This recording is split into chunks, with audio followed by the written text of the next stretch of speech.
Merry Christmas, everybody. Yes, wishing you and yours a safe and a peaceful festive season. And if you are traveling, please take care. I know you can drive, but it's all those idiots out there. Enjoy. So in my previous video, I extracted this chassis from my Isuzu donor truck. Now it's time that I decide what the next project's going to be. Coming up.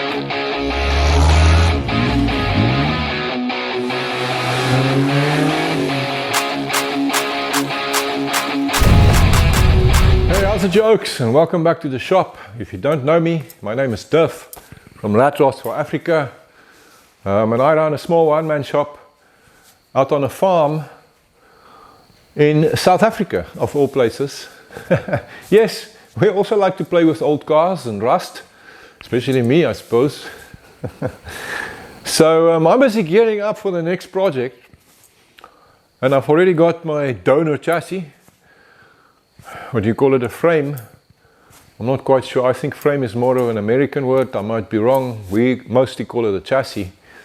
Anyway, I'm busy gearing up for the next project here, and I've got several options. Let me show you. I've got these two old international cabs, so I could stick one of them onto that chassis. Look at the patina on this red one, and the signage here on the door. SAR actually stands for South African Railways. This comes from way back when, probably somewhere in the late 50s. Isn't it just awesome? So much history here. So my original idea with that international cab was to stick it onto this F250, Ford F250 chassis. Dually, double wheels, how do you want to say it? Do an axle flip in the back, have the whole thing sitting quite low. I mean, imagine the picture, 6 BT Cummins up front, rolling some coal.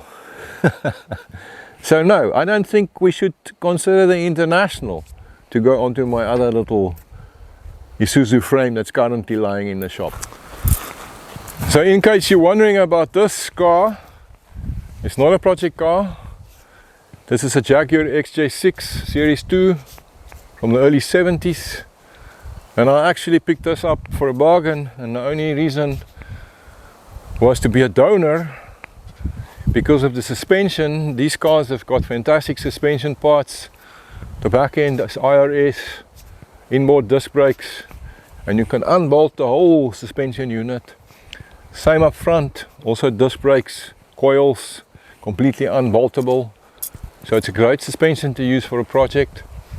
This car still got its original 6-cylinder, 4.2 litre Jag engine in there with the old SU carb sitting on the side. Some of you guys might remember them. Automatic box. Another dream for a future project.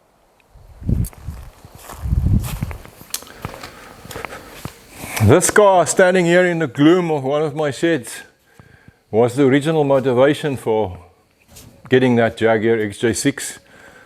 I've had this dream of using its suspension parts in here, sticking in a big V8, dropping it, maybe a roof chop, who knows. It's a saloon, and these 37 Chevy saloons has got a horrible ass. I don't like that at all. So I've always had this vision in my head of maybe turning it into a coupe or a station wagon, panel van, something like that. Another project that I dream about. This 46 Chevy truck is also standing here in the gloom. Man, I love this thing. But yeah, that's also a project for another time. And I'm digressing. Sorry. So back to options for the next project. Some of you guys have actually expressed a lot of interest in this old Bedford here.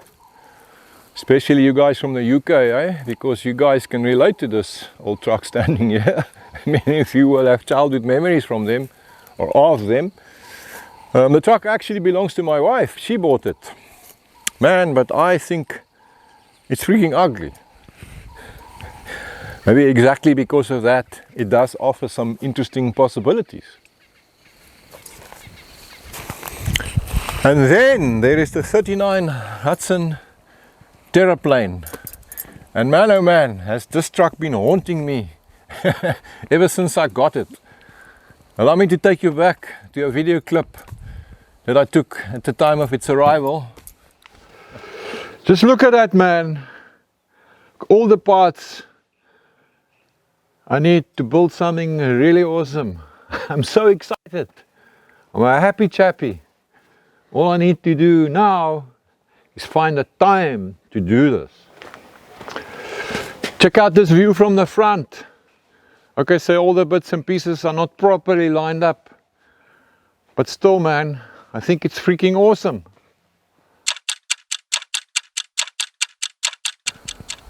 So I had a chat with the wife, and in the end it costed me a lot of bribery money to convince her that her project can be postponed.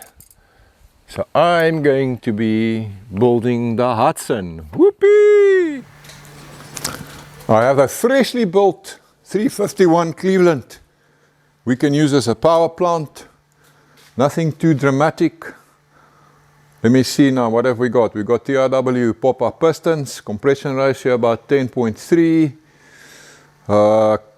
The cam is a comp cam 204/214 if I remember correctly. So nothing too radical. I got roller rockers.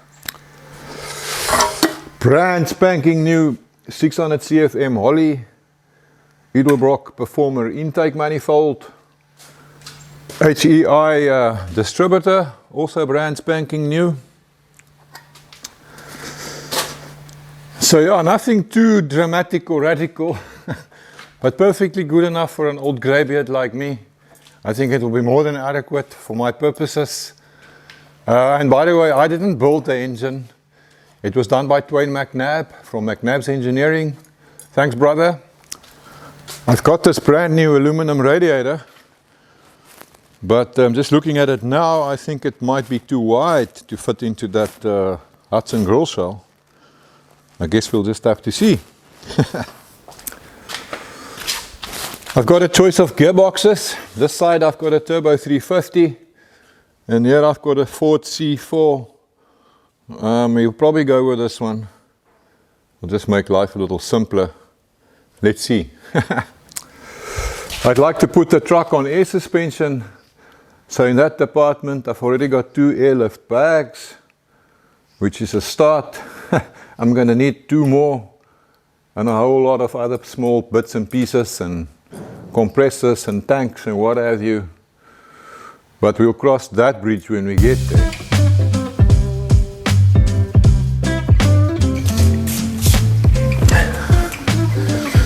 So I've got enough bits and pieces.